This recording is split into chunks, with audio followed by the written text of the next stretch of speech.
বুঝলেন কলিজার ভাই, আমি একটা প্র্যাকটিক্যালি কথা বলছি।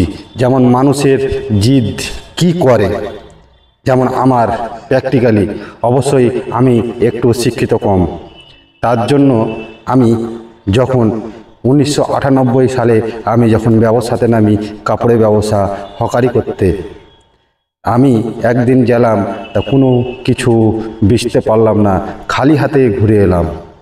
মনে দুঃখ, জি আমি একটা জিদ ধরে নিলাম। বুঝলেন ভাইজান, কি জিদ ধরলাম? যে আমি যদি এই ব্যবসা যদি না করতে পারি, আমি জীবনটাই থুবরা। সে জিদ ধরে নিলাম। বাড়িতে আমাকে বকাঝকা করলো যে কেন এই কথা বলছি, ব্যবসা না করতে পারলে অন্য কোনো কাজ করবি। আমার একটাই জিদ ছিল যে আমি এই ব্যবসা যদি না করতে পারি তাহলে আমি এই জীবনই থুব না। একটা জিদ ধরলাম। মানুষের জিদে সব কিছু করতে পারে। মানুষের জিদ হচ্ছে সবচেয়ে মারাত্মক।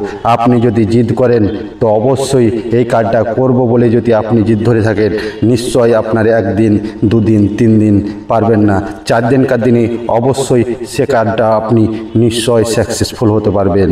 যেমন আমি জিদ ধরেছিলাম, জিদ ধরে আমি করলাম কি, আবার তারপরে দিন বিচতে গেলাম, মাত্র একটা ব্লাউজ বিচে বাড়ি এলাম।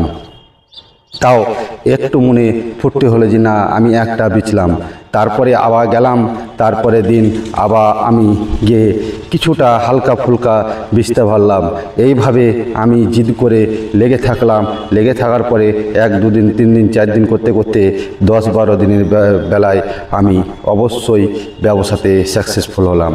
তাইলে এইখানে বোঝাচ্ছে যে অবশ্যই মানুষ জিদ করলে যে কোনো কাজ পারে।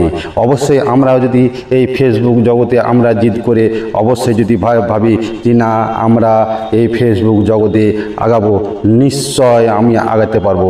যেমন এখন বর্তমান আমরা ব্যবসাতে হ্যাপি, মানে আজ আমরা একটা ছোটোখাটো মহাজন হকারি করে জিদ করে ব্যবসা করে আজ আমরা একটু ছোটোখাটো মহাজন, এবং আমাদের কাছে অনেক লোক খাটে। তাইলে আসলে মানুষের জিদ হলো সব কিছু জিনিস।